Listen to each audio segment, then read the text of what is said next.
বিকিহাকলা নারী উন্নয়ন মহিলা সমবায় সমিতির উদ্যোগে পাঁচলা তৃণমূল কংগ্রেস প্রার্থী গুলশান মল্লিকের সমর্থনে শুক্রবার ৩রা এপ্রিল পাঁচলার বিকিহাকলা নাথপাড়ায় সম্পন্ন হল এক কর্মী সভা। যে কর্মী সভায় উপস্থিত ছিলেন পাঁচলা তৃণমূল কংগ্রেস প্রার্থী গুলশান মল্লিক, হাওড়া জেলা পরিষদের কর্মাধ্যক্ষ রিজিয়া খাতুন সহ বিকিহাকলা অঞ্চল তৃণমূল কংগ্রেসের একাধিক নেতৃত্ব সহ বহু মহিলা কর্মী। বলতে পারে তাদের হয়তো ক্ষমতা আছে, দিল্লিতে নরেন্দ্র মোদী আছে, অমিত শাহরা আছে, তারা উবড়াতে পারে, তাদেরও যেমন গায়ের জোর আছে আমাদের তো আছে। দেখবো আমরা। বিজেপি দলটাই তো জুমলাবাজি মিথ্যাবাদী দল। সেই দলের কোনো বিবেক, কোনো মনুষ্যত্ব কিছু আছে? নেই। তাহলে বাংলার লক্ষ লক্ষ মানুষের ভোটার লিস্ট থেকে নাম বাদ দিয়ে এনআরসি সিএ করে মানুষকে বিপদে ফেলার চেষ্টা করে। ওদের কাজটাই এইটা, ওরা ভালো কাজ করতে শেখেনি আর ভালো কাজ করা জানবে উনি। কোনো হুমায়ুন কেন, আপনিও যদি একটা দল খুলে কিছু প্রার্থী দিয়ে দেন, দেখবেন 1.5 লাখ 2 লাখ করে ভোট আপনার এতে পড়বে, 2 লাখ করে ভোট পড়বে। হুমায়ুন কবির নিজেও হারবে, যেখানে সিট দিয়েছে সব সিটে জামানত বাজেয়াপ্ত হবে।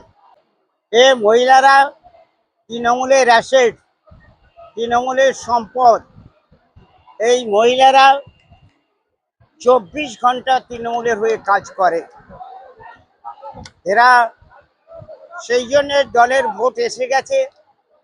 তারা উদ্যোগ নিয়ে নিজেরা পকেটের পয়সা খরচা করে আজকে এই মঞ্চ বা টিফিনের ব্যবস্থা তারা করেছে। পাঁচলার মহিলারা খুব সচেতন।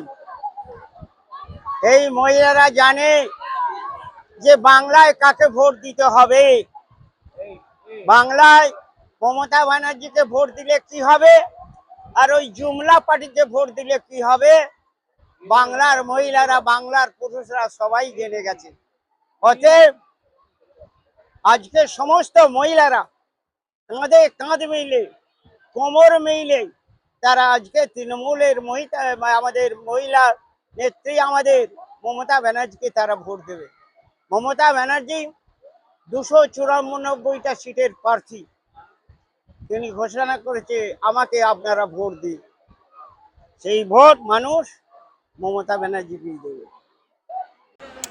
আমাদের মহিলাদের এই কারণেই বলা আছে যে মমতা ব্যানার্জি কি দিচ্ছে না, কি যে লক্ষ্মী ভান্ডার থেকে রূপশ্রী থেকে যুবশ্রী থেকে সমস্ত প্রকল্প মানে দিদির এর জন্য প্রকল্পের জন্যই এসেছে।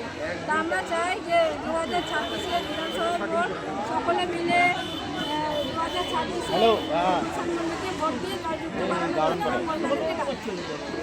আপনার